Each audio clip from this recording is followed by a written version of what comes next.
I mean, normally I hear, it's the bit about the dog ate my homework. No. Right. But I've never heard of my daughter ate the receipt. LuWanda Cheney loaned $1,500 to her former boss. When the debt was finally down to just $500, she ghosted her. But don't underestimate this little old lady. She's here for payback. Lynette Stribley admits borrowing $1,500 and paid back the loan as quickly as she could, even sending LuWanda a single $500 money order to settle the debt. She claims she's not responsible for missing mail. LuWanda, you are suing Lynette. You say she owes you $500. Well, let me start by saying, I might look like a helpless little old lady. I'm 81 years old. Wonderful. And I'm one of the nicest little old ladies you're ever going to meet. Well, I'm all excited about that. But I'm married, but other than that, but if you cross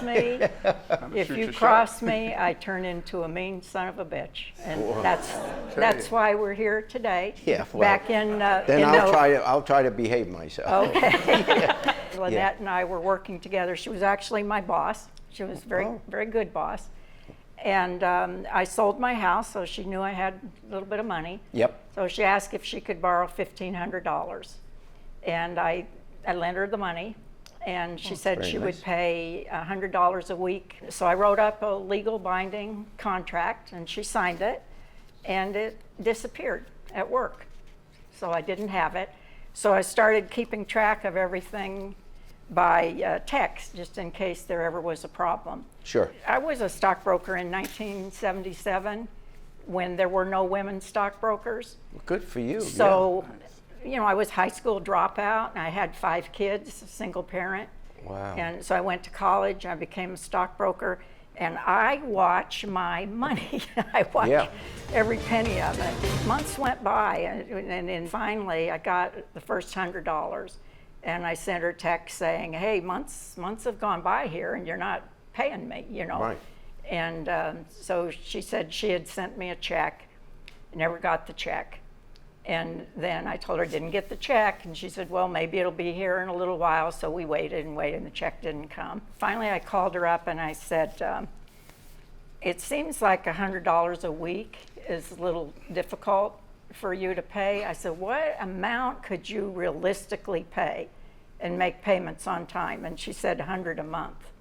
So we changed the agreement to that. So finally, she owed me only $500. Okay, so she's paid back $1,000. She's It took paid her back some time, $1,000. but she paid you back $1,000. All in cash. And that's why you're suing for $500. Right. And so then I sent her a text, which I have here, and I said, you still owe me $500, but if you pay me $250, then I'll forgive the other $250. And not only did I not get that money, but I didn't hear from her anymore. I don't know if she blocked me, changed her phone number, or what.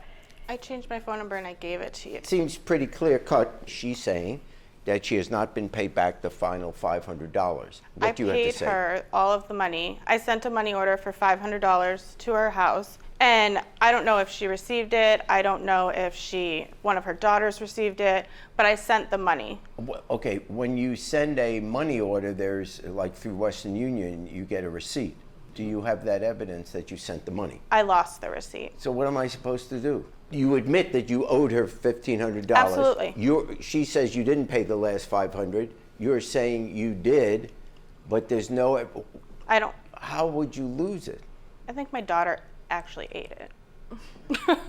Your daughter ate it? I believe so.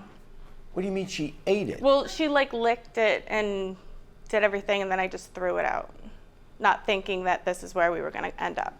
Your Honor, can I just say? I'm stunned. Just say. I mean, normally I hear, it's the bit about the dog ate my homework. No. Right. But I've never heard of my daughter ate the receipt.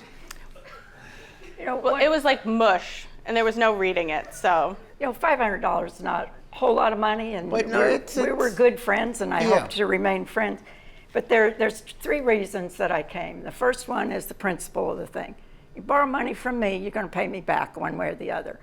And the second thing is that I strongly believe that if you let people slide and you don't make them face up to their responsibility, you're not doing them a favor. You're doing them an injustice. And I think she intended to pay the money, and I think she's had little trouble doing it.